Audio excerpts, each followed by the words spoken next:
The esports industry is projected to hit $3 billion of worth in just the next few years. How it gets and stays there, though, remains a question.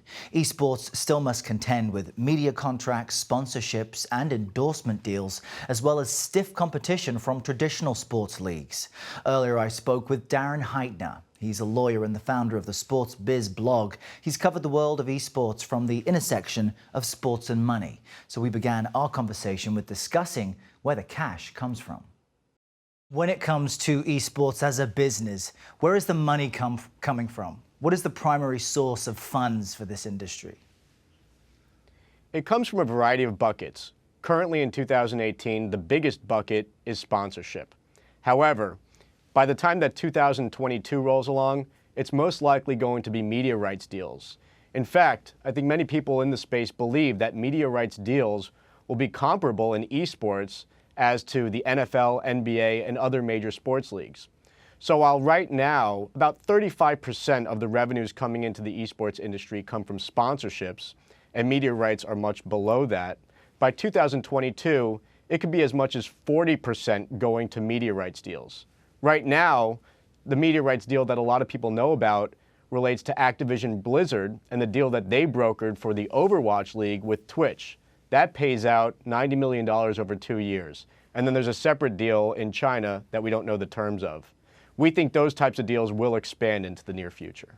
Now, a lot of people have been telling me that what is different about esports is that the fans can connect directly with their favorite athletes. It's almost more intimate than you would have in traditional sports relationship. And you've written about brands, Nike, Adidas, BMW, MasterCard, all having esports ambassadors. So everyone really wants a piece of this kind of massive and growing pie. But what are the risks, considering that customers and fans want an authentic connection with the brand that cares about esports?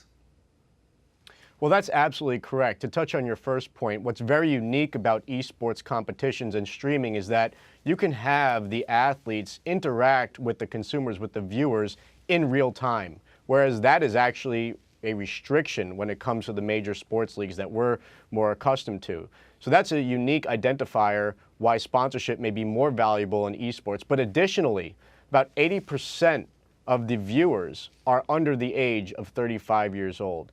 And that is a very coveted demographic. What's at risk, to address your last issue, is the fact that there is an issue between those more traditional brands, the Geicos, State Farm, Nissan, Toyota, Coca-Cola, who are now investing in esports. There's an issue between them just spending money and actually connecting to the consumer. Even with these young players making six-figure salaries and having millions of followers on these platforms like Twitch, do you feel that most professional esports players are getting their fair share of the revenue? It's a good question. Right now the market is really defining what it is that the players are making. And in the bigger leagues that have been established, such as Overwatch and League of Legends, there are floors that have been created as to minimum salaries, and many players are making well in excess of that. However, at the same time, I am sure that a lot of players are disgruntled and believe they should be making a lot more. There have been efforts put into place to unionize a lot of these players.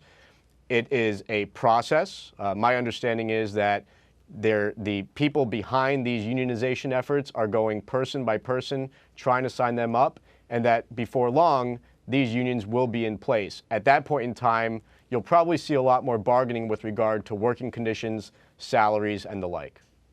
Now, we've seen huge crowds turn out for these tournaments, these semifinals, and these kind of final matches.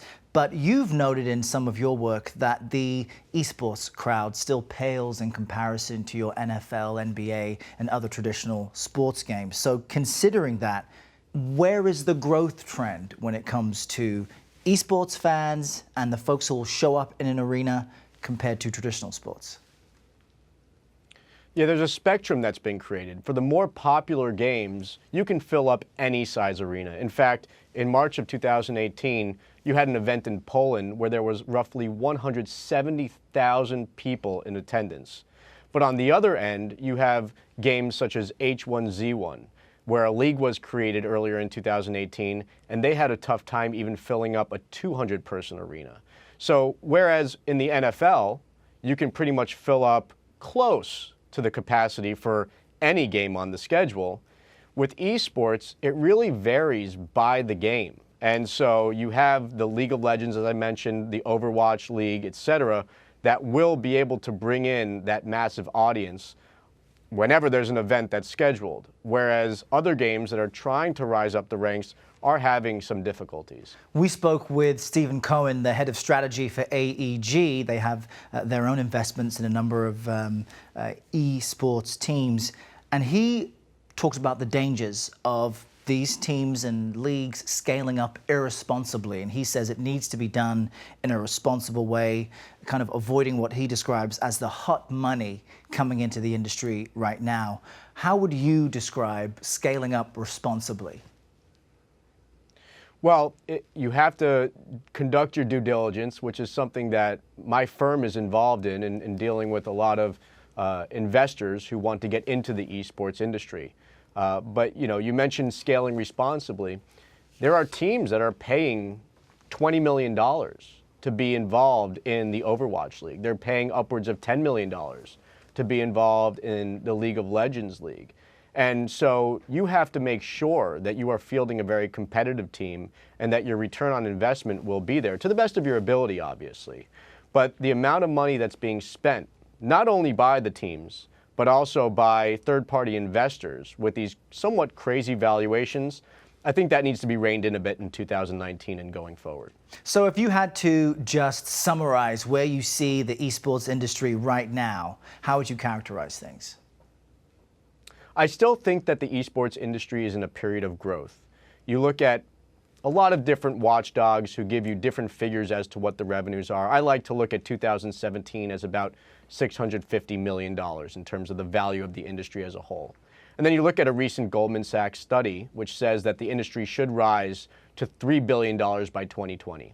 That's a lot of growth in a very quick amount of time. While it may not get to $3 billion, I don't think that that is necessarily an unreasonable figure to float out there. So I do think that the industry still has a lot of growth on the table. I love the idea that more sponsors that are not endemic will be coming in. And then, as we talked about before, media rights.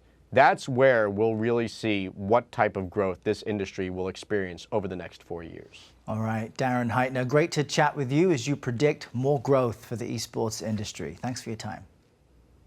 Thank you.